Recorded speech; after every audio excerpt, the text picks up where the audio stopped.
Yeah, it's recording. Cool. All right. So, my name is Josh Maloney, and I'll be conducting my interview for our leadership class. With me here today is my stepfather. Um, Mike, if you could please tell us your name, or just give us a little introduction of who you are and where you work. Sure. My name's Mike Longman. Been a police officer nearly 40 years. Spent 34 years with Arizona Department of Public Safety. Was a police chief up in Colorado at a university, and have been with the Maricopa Community College District for just about 4 years as the chief of police and director of public safety. Okay. And you've been in that position for 4 years. Can you tell us a little bit about how difficult it was to come in and change the culture there at Maricopa Community College? Sure, that's a great question. Maricopa Community Colleges is somewhat unique. There are 10 independently accredited colleges, and the way the district grew up is each one of the colleges has its own culture. Many of them are very autonomous. But along with that, the public safety departments grew up autonomous. So there was no centralized command and control, and I was specifically hired to be a change agent. There had been a rather critical audit done on a number of different things, but one of them was on public safety related services. So I had great support from my administration and some mandates from my administration to consolidate all 10 college public safety units and create a unified police department. So big challenge when you think that for years each one of the colleges had a public safety chief, and now I'm the chief, and they've been relegated to a lower level of authority. So there's definitely some restructuring in what went about. How have you challenged the status quo within that structure, and how has it been received?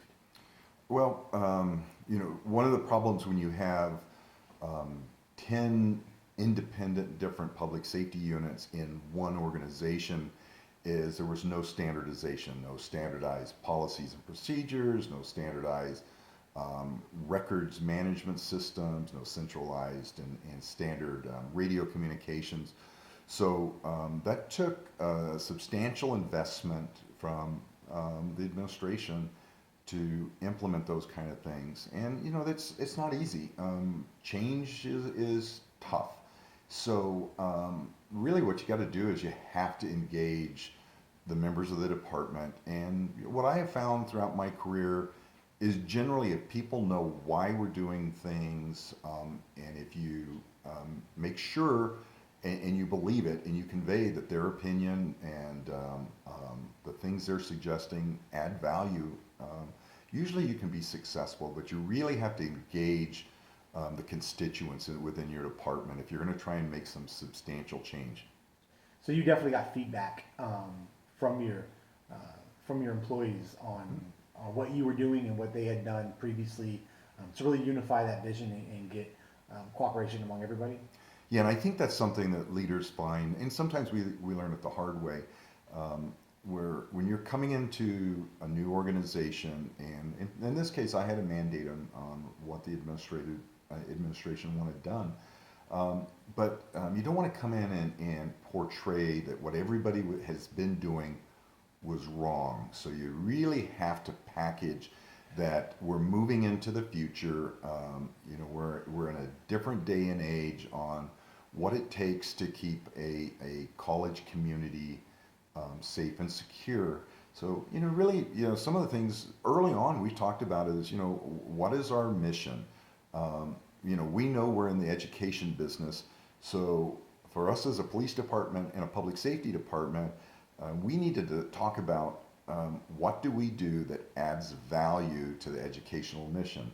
And pretty early on when you have your employees that are thinking about that, and I think it's somewhat amusing because I remember somebody brought up Maslow's hierarchy of needs. And if you recall, at the very bottom rung, it's just your basic physiological needs. And until those are met, nothing else matters. And once those are met, the next level was safety needs, safety and security. And education and the self-fulfillment, those are at much higher level. So when we put it in those aspects, what we do as a collegiate police department absolutely contributes to the educational mission, because it's difficult to learn, and it's difficult to work at an institution if you don't feel safe. So that was really an interesting thing. Once we understood that we were an integral and really a vital part of the educational mission. You've touched definitely on a lot of things we've covered here at class. I really appreciate that, and some of this was definitely off the cuff, from the original questions that we had gone through. But one thing that I feel is important that we touch on, and real quickly, because I'm not sure how much time we have left, even when the editing, but how do you recognize and notice your staff for their achievement of what the goals are, and just recognize them from the hard work that they've done in this environment? Or since you've taken over, how have you done that?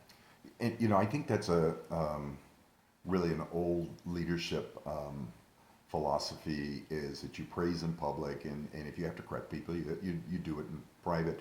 And what I found throughout my career is, employees are starved for feedback, and so anytime, and you have to be timely. So when people do good things, and particularly if they go above and beyond what their normal duties are, you need to recognize that. You need to recognize that in front of their peers.